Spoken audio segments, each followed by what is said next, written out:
All right, we're gonna switch again back to the end of YouTube. Let's hear what Golden Boy has to say about the YouTube CEO changing. Susan Wojcicki is out as CEO of YouTube, and the new CEO is going to drive this place into the ground. Say goodbye to YouTube as you know it. Or at least that's what some people would have you believe. Is it actually true? Is that too reactionary? Well, let's look at the story. Yesterday, Susan tweeted out, after 25 years at Google, I'm out. She had a longer blog post, which goes into her background. If you didn't know, she was the 16th employee at Google. Google was actually made at her childhood garage because her sister was dating Sergey Brin, one of the founders of Google. Crazy. She's been CEO of YouTube for 9 years, but you might only know her for a couple things. One, maybe an interview that I did with her. I mean, shit, you're watching me now, so you might have watched this video as well. If you have watched both videos, subscribe. Come on, 2 videos? I mean, we got something going on here, me and you. Second thing, removing dislikes. But let's be real. What does a CEO of a company that big actually do? I think 3 things if you had to boil it down. 1, you set the course of the ship.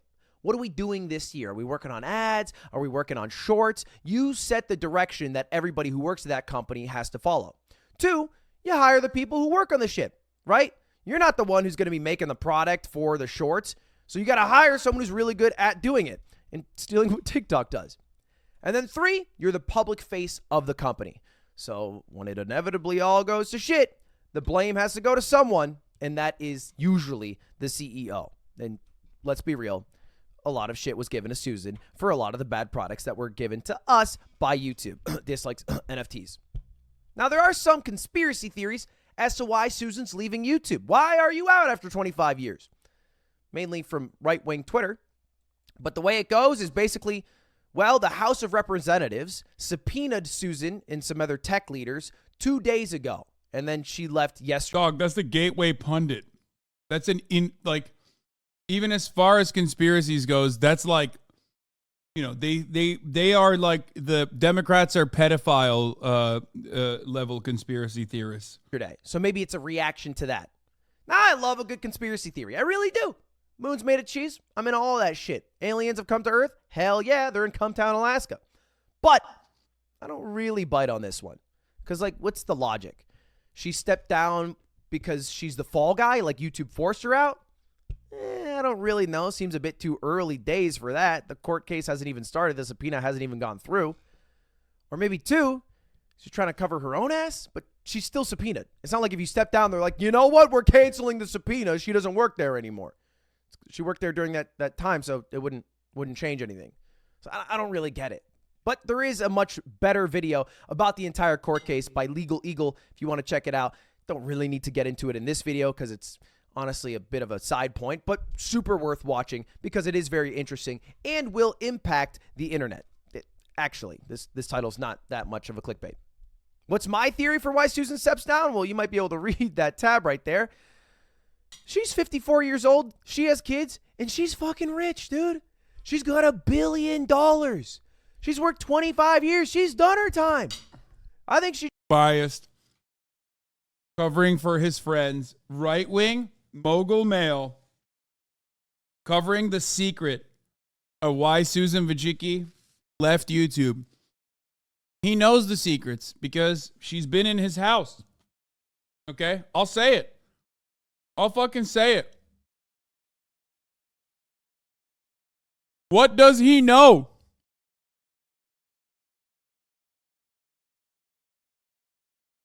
What about Benghazi, Lud? Exactly. They're oomfies. I can't trust them. Exactly. They are oomfies. She just wants to chill. I think she wants to hang out with her family. When you die, does 28 years at Google really add up much more than 25 years? Or does hanging out with your kids more and then sipping on Mai Tais at a beach add more fulfillment? With I would Ludwig! Go with the latter personally. With Ludwig! That's my theory. By her side! In due time.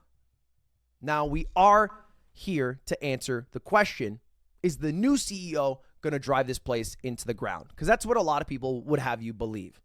And if you don't know who the new CEO is, it's Neil Mohan. And if you don't know, Neil is a 7-year chief product officer at YouTube and like 15-year-long employee at Google and YouTube. All right, so he's been around for a while. I've actually spoken to Neil before, and bias seemed like he knew what live streaming was a little bit. You know, he helped me make that one product for the chess boxing event where we used different audios like Spanish and French during the broadcast, and you could switch it from the live stream. So that was tight. But a lot of people are giving Neil criticism for good reason, because he made a blog post. I sent him this February text message, by the way, that said Web3 opens up new opportunities for creators. Blog post, but he didn't fucking reply to me. Blockchain and NFTs can allow creators to build deeper relationships with their fans.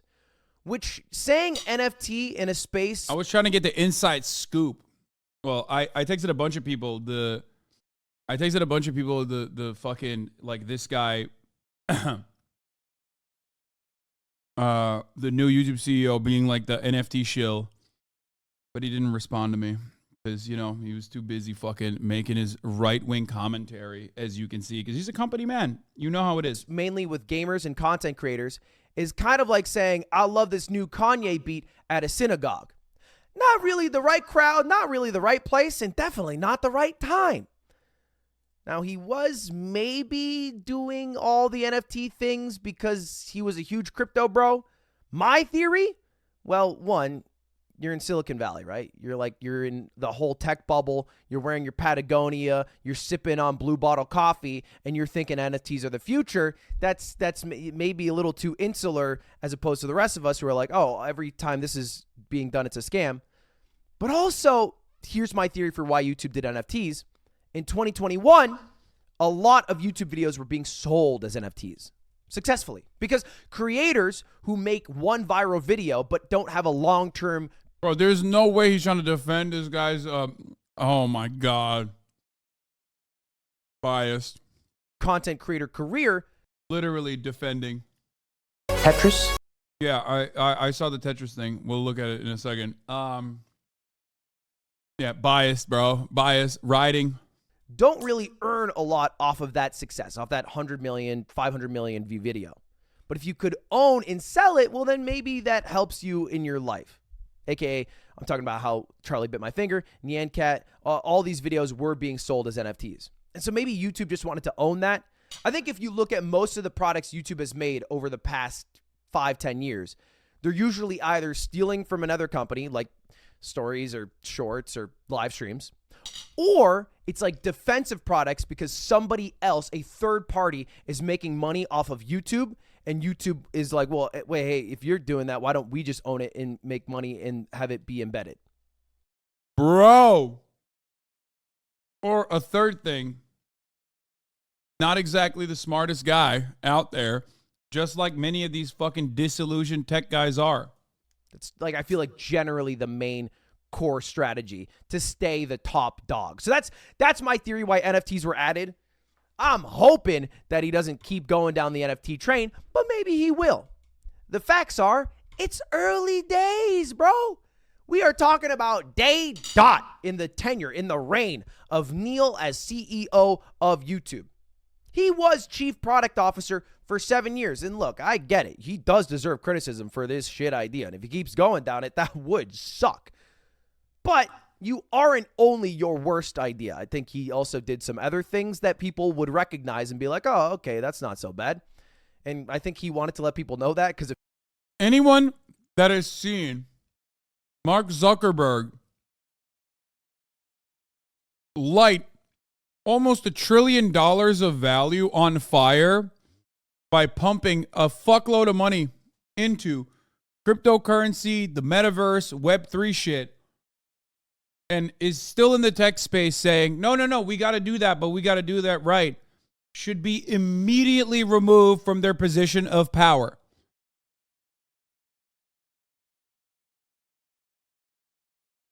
Now, my man wants to get an interview with this guy, which makes sense. But I don't personally see this move. Like I said, I don't personally see this move as like a move that a smart guy makes.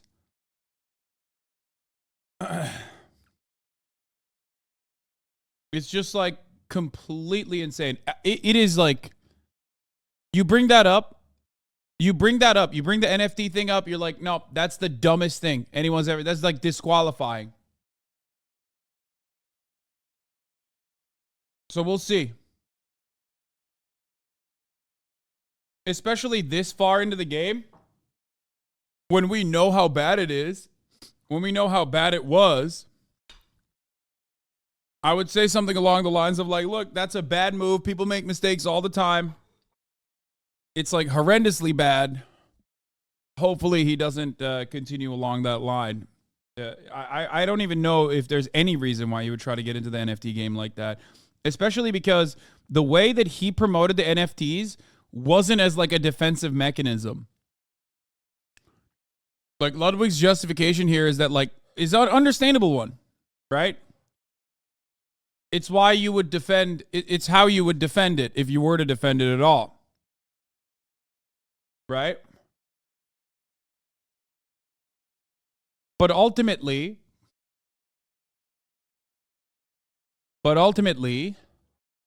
he didn't even sell it that way. Not Ludwig. I'm talking about the dude. He sold it as like revolutionary new technology that we definitely need to be a part of. In all fairness, wasn't this NFT post a while back pre-Fallout? I mean, I could be wrong. I mean, dude, but like if you're the chief product officer of a fucking company like YouTube, you should know better. If I'm a dumbass, if I am a fucking dumbass Twitch streamer, like an idiot, okay? Because I am. I'm not a very smart person. I'm not a particularly smart person. And I can see that. He should be able to see that. I meant if, but like, see, I can't even speak right, okay? There you go. That's all you need to know about how fucking stupid I am. And I can see from a mile away. Successfully. Because creators who make one viral video but don't have a long-term content creator career don't really earn a lot off of that success, off that 100 million, 500 million view video. But if you could own it, I'm hoping that he doesn't keep going as CEO. That would suck. But you aren't only your worst idea. I think he also did some other things that people would recognize and be like, oh, okay, that's not so bad. And I think he wanted to let people know that because a few months after that blog post, which got a lot of shit, he posted another blog post that was like, here's 7 things I did that were actually kind of good, guys. Come on. And this is Neil looking cool, crossing his arms. Fan funding. Okay, this is adding super chats and memberships. Biting Twitch's shit, but I respect it. Next thing, shorts. Okay, that's been a huge innovation. Kind of biting TikTok's shit, but I respect it. Third is premieres. Fourth is YouTube TV. Probably the single best innovation that YouTube's had. All right, maybe a hot take. But YouTube TV being so popular, so prevalent, has blown up creators even more than they already were blown up, like Mr. Beast, and also created a lot of new categories and made them way more popular because it's more fun to watch like a walkthrough of traveling videos on YouTube TV than it is on your phone or desktop. A lot of 4K creators popped off because of this too. Anyway, that's all to say that I am not as nervous as other people. The answer to the question, is YouTube going to go to shit now, is a pretty easy one. You have to ask yourself, do you think YouTube was on the right course over the past 5 to 10 years? And if the answer is no, well then this is going to be more of the same. It's going to be more no. If you think everything that they've done is shit over the past 5, 10 years, and YouTube was better off 10 years ago without Susan, without Neil, well then they're going to keep doing that. I think Neil is more of the same. He worked very closely with Susan, was right under Susan. If you think they're doing good over the past 5, 10 years, well, I think they're going to keep doing good. So it's not up to me to answer the question. I'm just recognizing YouTube TV is YouTube's version of cable TV, which I use and pay for, but also forgot about law. So that section is kind of a wash. I do like it for sports, but it's expensive as a motherfucker. Dude, I'm afraid to report that Mogul Mail has fallen off, dude. Okay, I'll like it to support small content creators, but what is this? I remember a time when Mogul Mail was a one-take Jake. Japan changed you, Ludwig. It changed you. Sometimes I wonder if like people don't know I'm fucking around. Like there's got to be people in this chat that are like, yeah, this Ludwig guy fucking sucks, huh? He's like I wonder if there are people who legitimately think that 1-2 take 12 take Tyler. Wow. No longer a 1-take Jake, but a 12-take Tyler.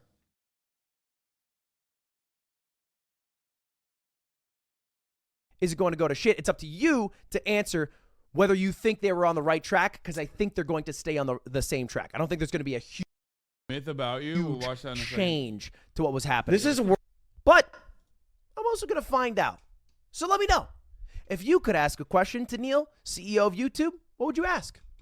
Because weirdly enough, I had the chance to interview the CEO of YouTube once, and I somehow got it again. Because I just tweeted out at Neil. I said, hey, want to chat sometime? And I'm not even shitting you. It was the first thing he tweeted after being announced as CEO. He said, let's do it. So I'll talk to Neil. I got to ask him about NFTs to see if he likes it.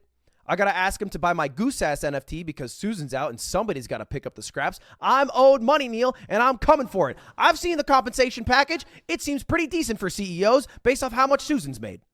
And then 3, what's up with that whole dislikes thing? Now, I do think Charlie had a really good idea. I mean, come on, Charlie always has good ideas. It would be a knockout home run win for Neil if he instantly added dislikes back after coming on board. But I doubt he'll do it.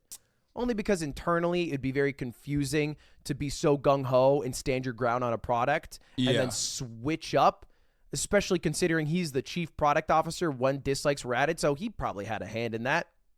But much like Susan did not veto NFTs, I don't think that Neil's going to come on and instantly start adding NFTs to every single video and all of them are fungible or non-fungible. I don't know how it works. Anyway, let me know what you think. Was YouTube on the right path? What question should I ask Neil? Thanks for watching. Subscribe. See you later. All right, goodbye. Goodbye.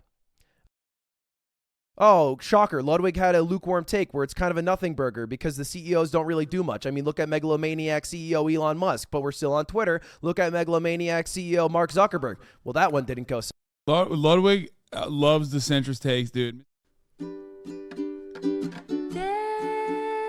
he is again, her sun is streaming, her sun is streaming. There he is again.